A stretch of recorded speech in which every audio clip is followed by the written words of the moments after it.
sifat ilmu itu al-jahlu ialah bodoh. Wa dalilu ala dzalika, sedangkan dalil pada sifat tersebut annahu, sesungguhnya Allah laukana jahilan, apabila terbukti bodoh, lam yakun muridan, maka tidak memiliki maksud. Dalam bahasan ini, yakni sifat ilmu bagi Allah Ta'ala, adapun dalil yang menunjukkan bahwa Allah memiliki sifat ilmu itu dalam Al-Quran sangat banyak. Yang salah satunya ialah surah Al-Baqarah ayat 231 di penghujung ayat, bahwasanya Allah berfirman, innallaha bikulli syai'in alim, yang artinya wallahu a'lam bimuradi. Innallaha, sesungguhnya Allah, bikulli syai'in, atas setiap perkara, alimun, maha mengetahuinya. Dan begitu pun dalil yang menunjukkan bahwa Allah memiliki sifat ilmu termaktub pula dalam surah Al-Baqarah yang terkenal, yakni ayat kursi, ya'lamu ma baina aydihim wa ma khalfahum wa la yuhituna bi syai'in min 'ilmihi illa bima syaa. Itu merupakan dalil naqli, dalil yang tersurat dalam Al-Quran bahwasannya Allah memiliki sifat ilmu. Adapun makna ilmu di sini ialah bahwasanya Allah mengetahui, bukan berarti memahami. Maksudnya makna dari ilmu di sini mengetahui, bukan memahami. Kenapa demikian? Sebab apabila makna memahami itu diawali dengan ia tidak paham, sedangkan mengetahui di sini disebutkan bahwasanya wahia sifatun qadimatun qaimatun, bahwasanya sifat ilmu bagi Allah tersebut adalah qadim, artinya terdahulu, sehingga tidak diawali dengan tidak mengetahui dan tidak diakhiri dengan tidak mengetahui. Berbeda dengan makhluk. Makhluk itu ilmunya makhluk bukan mengetahui tapi memahami. Kenapa demikian? Sebab makhluk bisa mengetahui dan paham akan suatu ilmu, ia diawali dengan kebodohan, tidak paham akan ilmu, maka ia mencari dan ma'rifat akan ilmu, ia mengetahui dan memahami. Kemudian makhluk tersebut tadi disebutkan diawali dengan tidak mengetahui dan diakhiri dengan tidak mengetahui pula. Kenapa demikian? Sebab banyak di antara makhluk Allah, salah satunya manusia yang makhluk berakal, bahwasanya awalnya ia tidak mengetahui apa-apa, kemudian ia belajar ma'rifat akan ilmu, maka ia memahami tentang ilmu. Bisa jadi di akhir hayat menjelang usia renta, Allah menghilangkan ilmu-ilmu yang ada di hatinya. Kenapa demikian? Sebab memahami itu didasari dengan hati, dengan akal. Sedangkan mengetahui itu hak mutlak bagi Allah Subhanahu wa Ta'ala, tidak didasari dengan hati dan tidak didasari dengan pencarian dalil. Itu ilmu bagi Allah Ta'ala. Dan sifat ilmu ini sifatun qaimatun, adalah sifat yang ketetapannya tetap ada pada Allah Ta'ala, sehingga tidak akan musnah dari Allah Subhanahu wa Ta'ala. Maka dengan sifat tersebut, ya'lamu biha al-asya', Allah mengetahui akan seluruh perkara. Sebagaimana dalam Al-Quran tadi disebutkan, ya'lamu ma baina aydihim wa ma khalfahum, Allah mengetahui apa-apa di antara yang berada di hadapannya, wa ma khalfahum, dan apa-apa yang berada di belakangnya. Artinya Allah mengetahui depan, Allah mengetahui belakang. Wala yuhituna bi syai'in min 'ilmihi illa bima syaa. Dan tidak ada seseorang, dan ketetapan seorang mengetahui ilmu tersebut adalah illa bima syaa, kecuali atas kehendak Allah Ta'ala. Sehingga ketika Allah tidak menetapkan bahwa ia mengetahui, ia berilmu, walaupun ia belajar kemanapun, tapi Allah berkehendak ia tidak berilmu, maka sampai kapanpun ia tidak akan berilmu.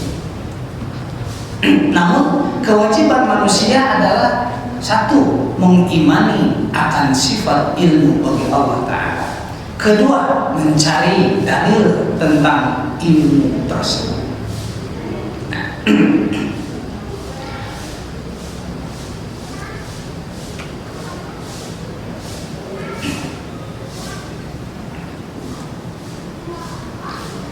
Wadalilu ala dalika,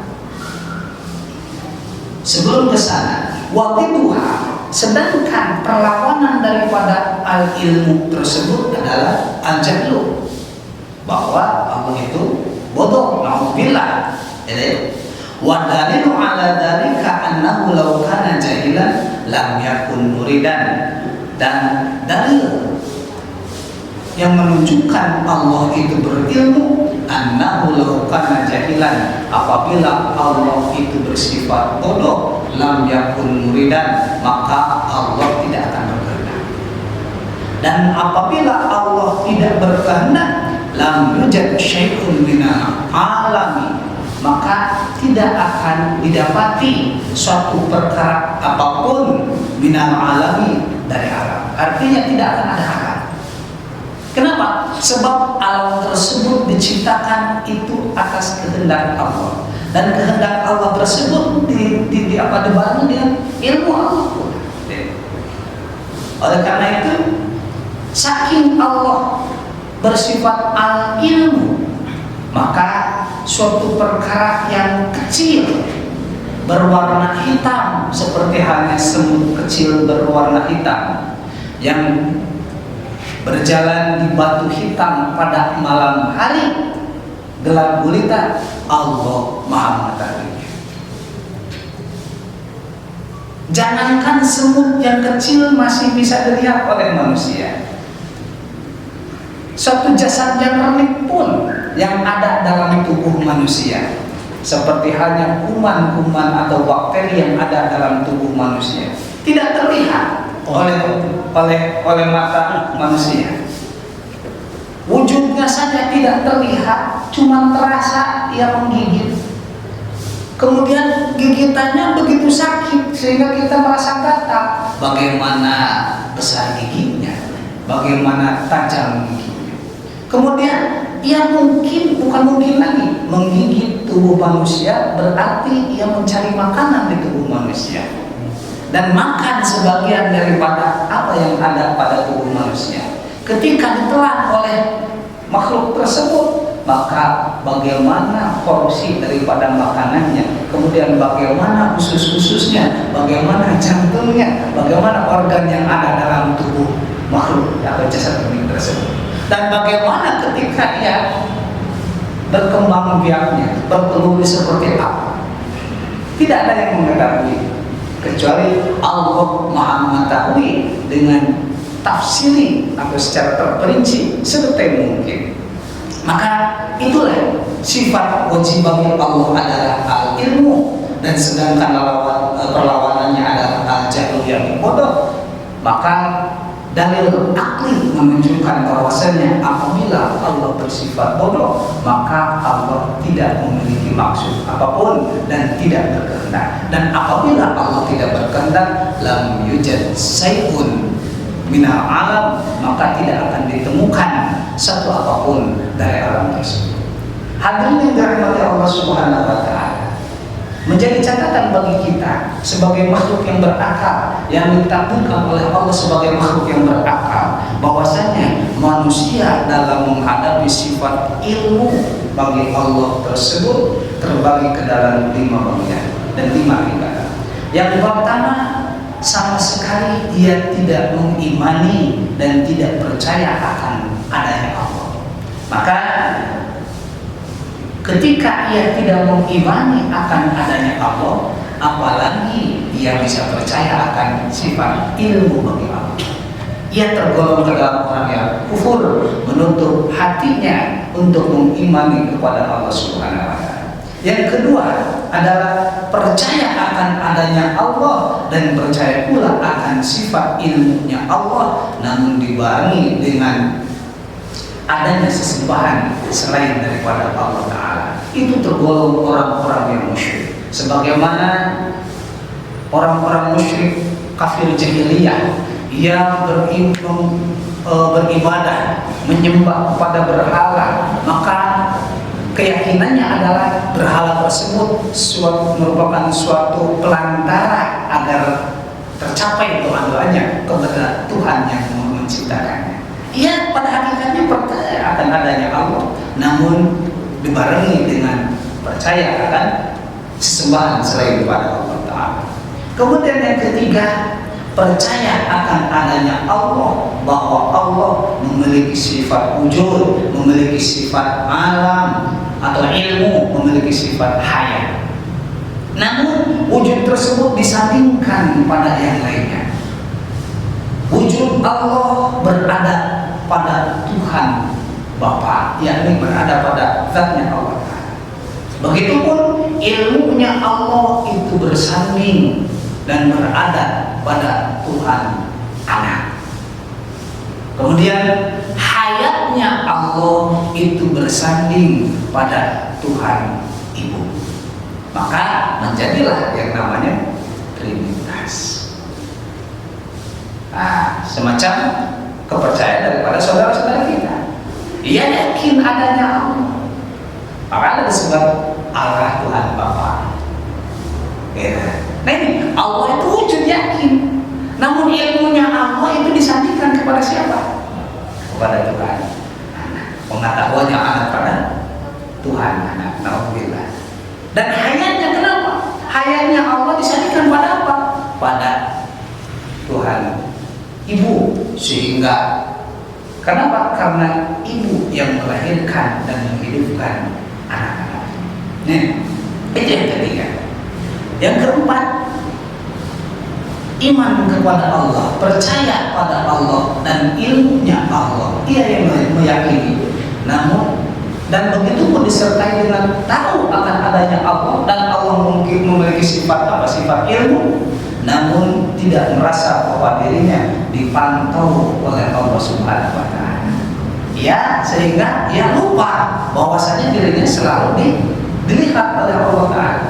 Maka kehidupannya ya menuruti dan mengikuti apa yang dibisikkan dalam hawa nafsunya, sehingga nafsunya yang diutamakan ketimbang daripada keimanannya yang dikuatkan. Maka ini termasuk ke dalam mukmin fasik atau mukmin kafir. Ia beriman kepada Allah namun berdosa kepada Allah Ta'ala.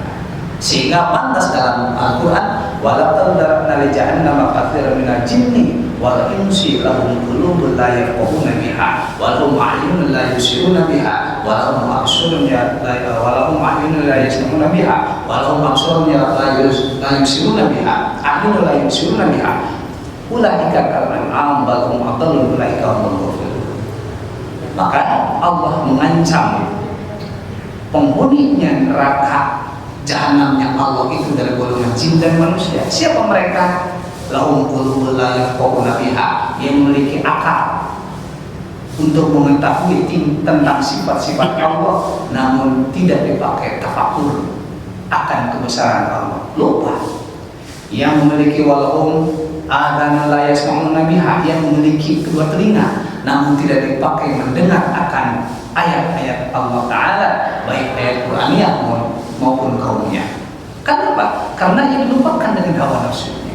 Walaupun a'yunun la yubsiruna biha, ia memiliki kedua mata namun tidak dipakai untuk melihat akan kebesaran Allah Ta'ala. Kenapa? Karena ia lupa dan dilupakan oleh hawa nafsunya. Ulaika kal'an'am, mereka bagaikan binatang. Balhum adallun, akan tetapi dia lebih sesat daripada binatang. Ulaika humul ghafilun, mereka lah orang-orang yang lupa lupa kepada Allah, lupakan tugas dan kewajibannya. Ia beriman namun durhaka.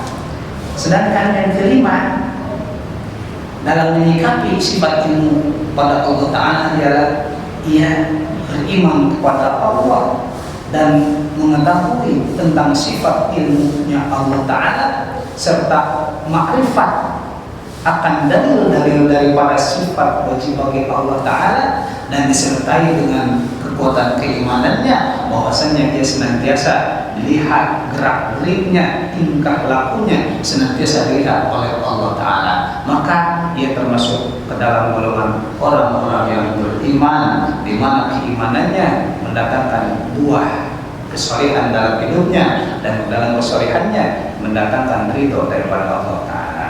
Itu hal yang dapat saya sampaikan mengenai sifat ilmu bagi Allah Ta'ala, di mana Allah memiliki sifat ilmu tersebut, di mana ilmunya Allah itu tidak diawali dengan tidak tahu dan tidak pula diakhiri dengan lupa akan ilmu. Wallahu a'lam bishawab. Mudah-mudahan ada guna dan manfaatnya, khususnya bagi pribadi dunia begitu sebagai akhir kalam.